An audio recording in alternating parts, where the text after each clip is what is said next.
Hello and welcome to Byju's IAS. Let's take up the analysis of today's The Hindu newspaper by looking at an editorial from page number 6 of the Delhi edition. This article deals with the independence and the autonomy of the state election commissions. See, in 1992, India took a historic step towards decentralization and it institutionalized grassroots democracy by enacting the 73rd and 74th Amendment to the Constitution. These landmark constitutional amendments provided for the establishment of local bodies in the country with constitutional status and established these institutions as the third tier of governance. The 73rd Amendment introduced Part 9 to the Indian Constitution and 74th Amendment introduced Part 9A to the Constitution.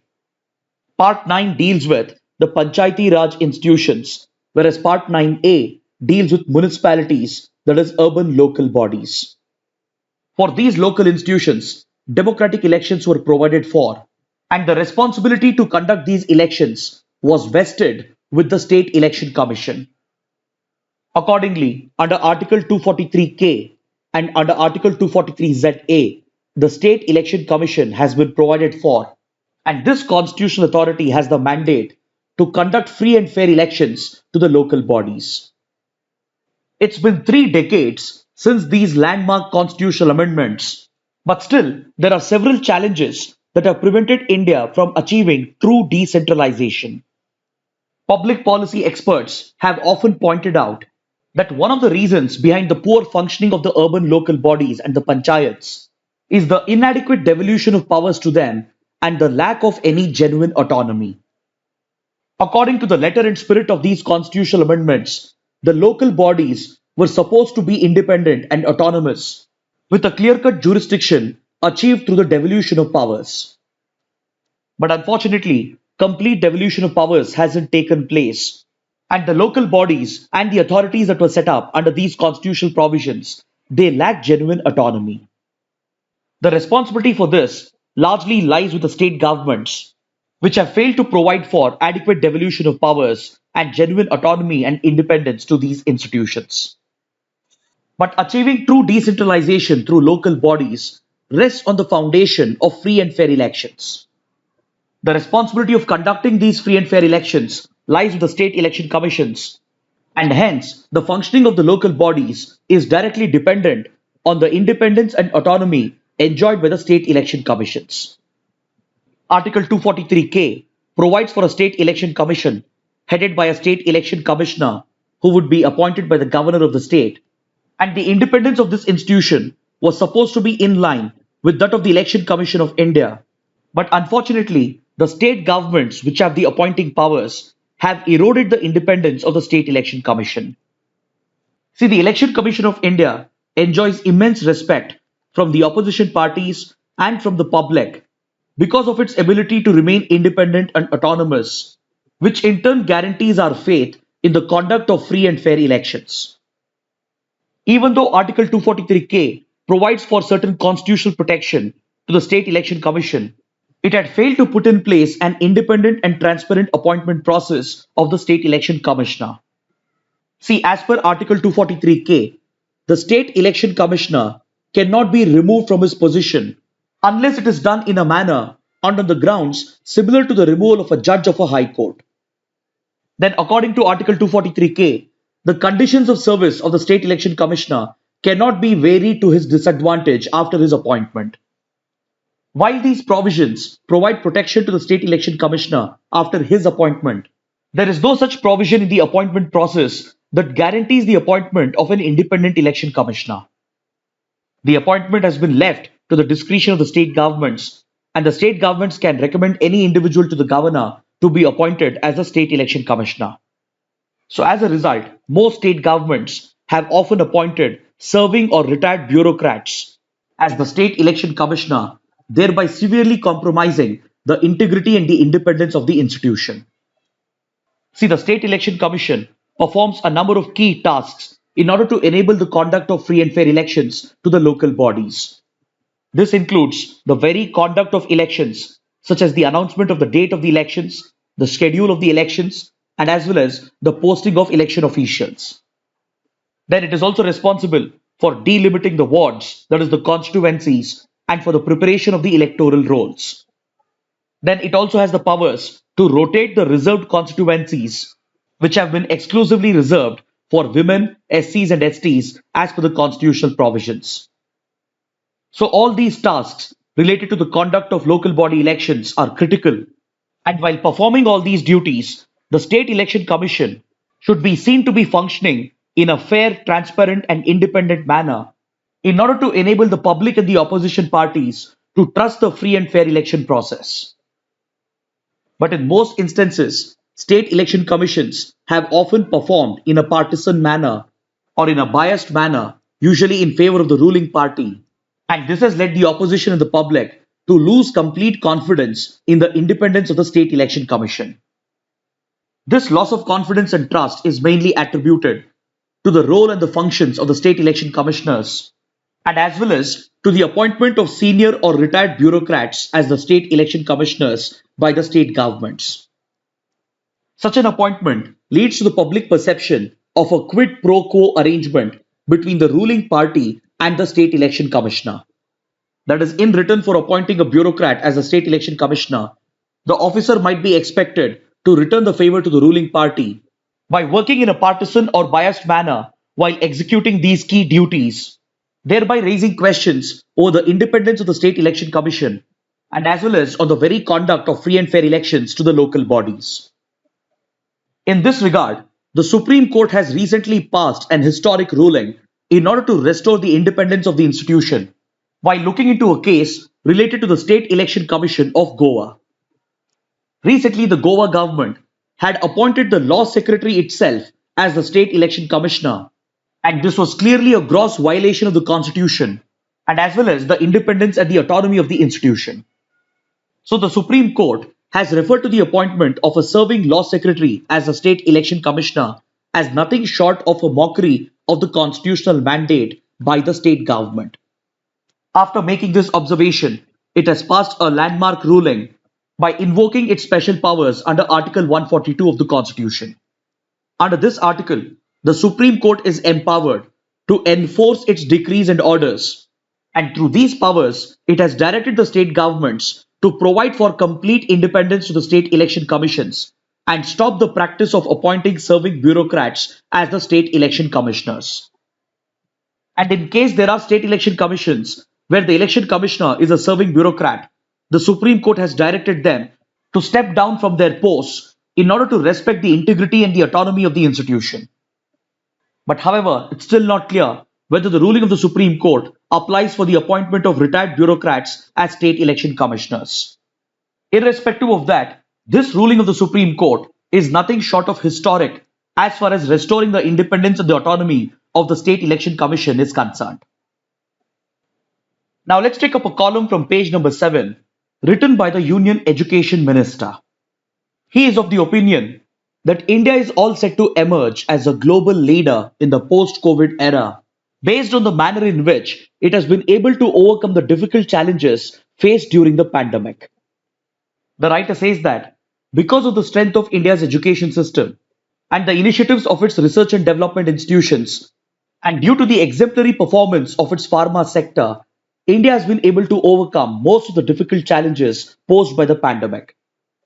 Accompanied with this, India's diplomatic vision of reaching out to other countries and helping them out during their time of crisis has laid the foundation for India to emerge as a global leader in the post-COVID era. First, he talks about how India's efforts towards vaccine development and vaccine production, accompanied with the rollout of mass immunization, is going to help India defeat the COVID-19 pandemic. See, from the days of polio to COVID-19, India has always placed firm faith in the immunization program to combat the spread of communicable diseases. With regard to polio, India achieved a major breakthrough in 2014 when it was declared as polio-free, and it even observes the National Vaccination Day on the 16th of March in order to convey the importance of vaccination. So based on this belief, India began efforts towards indigenous development and production of COVID-19 vaccine. And inspired by Prime Minister Modi's Atmanirbhar Bharat initiative, Bharat Biotech and the Serum Institute of India were able to meet these expectations.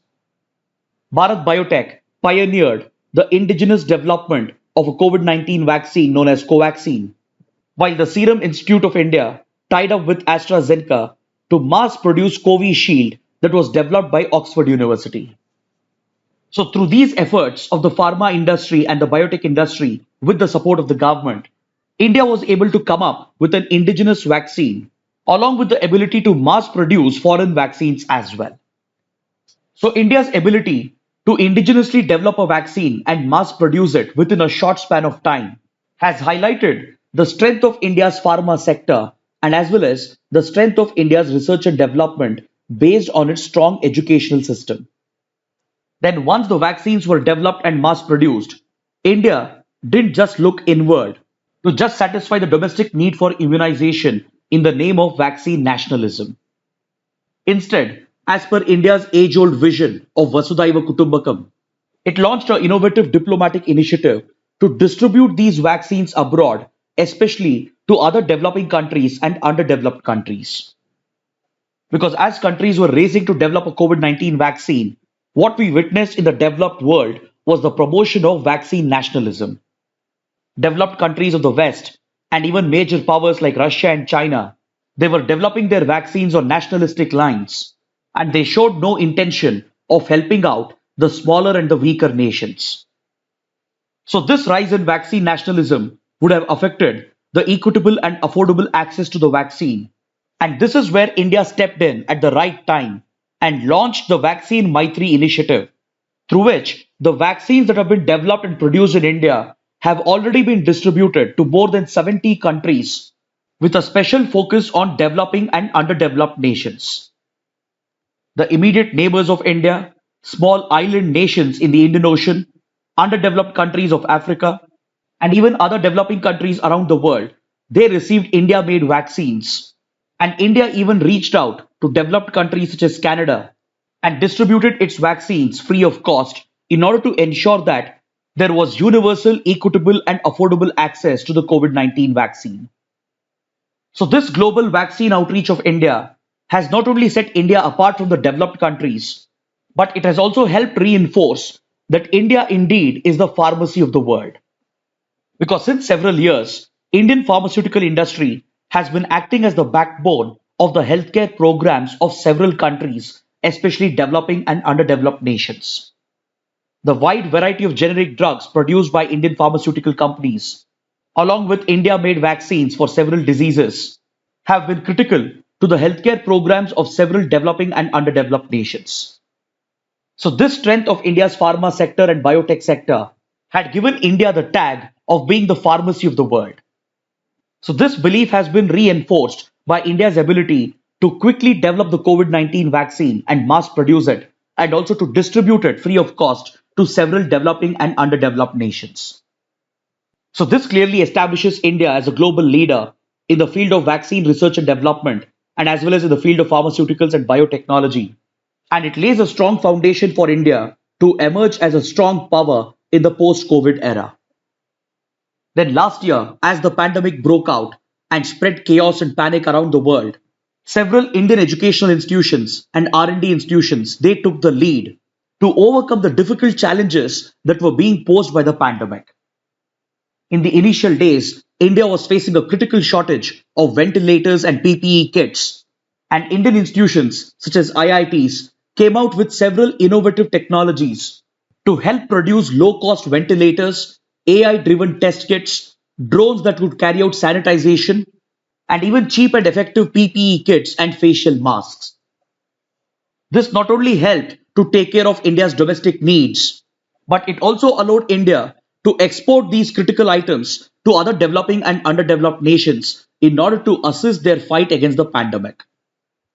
As soon as the pandemic broke out, India reached out to the neighboring countries and as well as to the small island nations, and it provided medical aid to these countries when the world had gone into a lockdown.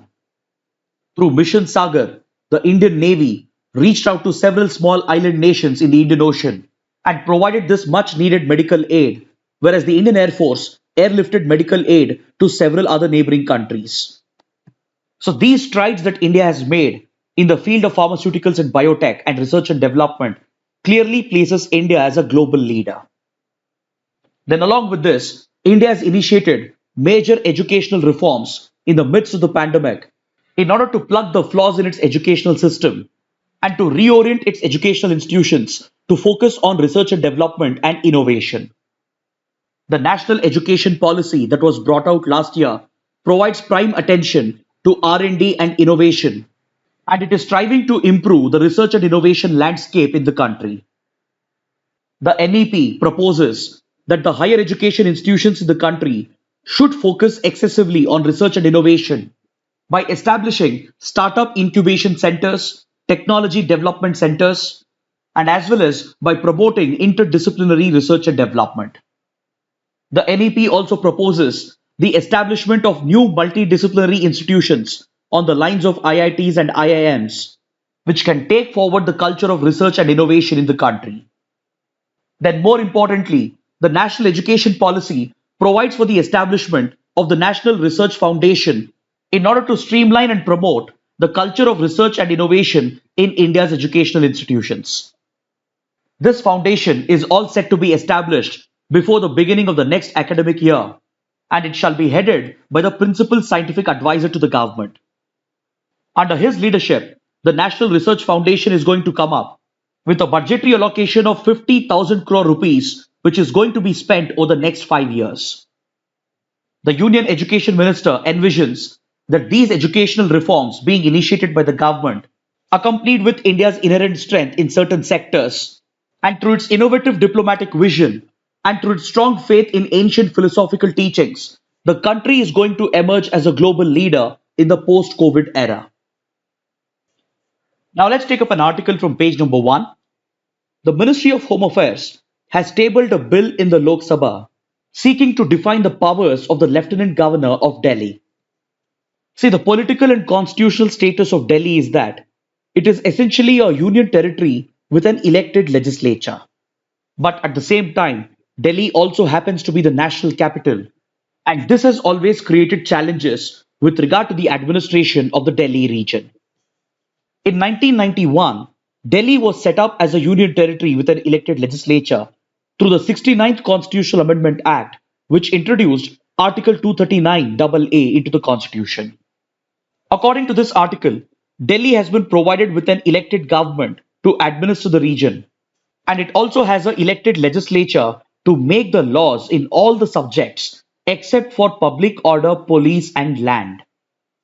The Delhi government and the Delhi legislature cannot exercise jurisdiction over these three critical subjects, and they fall directly under the center, which is administered through the office of the Lieutenant Governor. Now, this dual power structure in Delhi has always created problems and controversies between the Delhi government and the central government. The Delhi government has always alleged that its inability to exercise jurisdiction in the critical subjects of public order, police, and land has affected the administration of the region. According to the Delhi government, this is even a violation of the federal structure of the constitution, and it defeats the very purpose of holding democratic elections to the legislature, because ideally, it should be the elected representatives who should solely exercise jurisdiction on all critical subjects.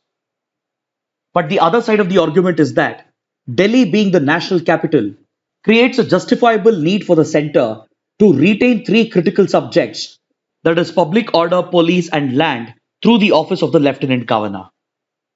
Because as the national capital, Delhi functions as the seat of power of the central government, and it not only houses several critical government offices and institutions, but it also plays host to several foreign embassies as well.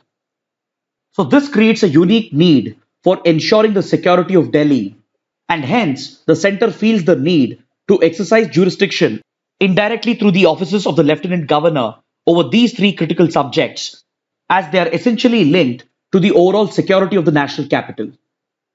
So in the light of this ongoing tussle between the Delhi government and the center, the Ministry of Home Affairs has decided to table a new bill to amend the 1991 Act, and through the new bill, it has proposed several key changes. One, the center has proposed to refer to the Government of National Capital Territory of Delhi as the Lieutenant Governor of Delhi. So essentially, if the bill passes through the parliament, then the term Government of NCT Delhi under the 91 Act would essentially mean the Lieutenant Governor of Delhi and not the elected government. Then two, the new bill proposes to introduce a set of discretionary powers to the Lieutenant Governor, even in matters where the Delhi legislature is empowered to make laws. This in turn will allow the centre to supersede the elected Delhi legislature indirectly through the office of the Lieutenant Governor. According to the proposed bill, these discretionary powers are not just limited to these three subjects, but it will extend to all the matters where the Delhi legislature has been empowered to make laws. Then the bill also proposes to enable the Lieutenant Governor to freely express his opinion on any subject or matter before implementing the decisions of the elected Delhi government. So basically, before the Delhi cabinet implements any key decisions, it will have to seek out the opinion of the Lieutenant Governor, and this will directly contradict the powers of the elected Delhi government. So on one side, the centre has argued that these amendments are needed to clearly define the roles and the powers of the Lieutenant Governor. But on the other hand, opposition parties and the Delhi government have criticized the proposed bill as it violates the federal structure of the constitution. Next, on page number 7 and page number 13, we have two articles related to the quadrilateral and the foreign policy priorities of the Biden administration. But we have covered these topics repeatedly over the last few days. Hence, I would request you to go through these articles once. Now let's look at the mains practice questions. The first question, Supreme Court's recent judgment related to the appointment of State Election Commissioner has boosted the independence of state election commissions in holding local body elections. Discuss. The second question, during the pandemic, India has initiated education reforms and become the pharmacy of the world. Will this lead to its emergence as a global leader in the post-COVID era? Analyze. So kindly write an answer to these questions and post your answers in the comment section below. This concludes our discussion for the day. Thanks for watching.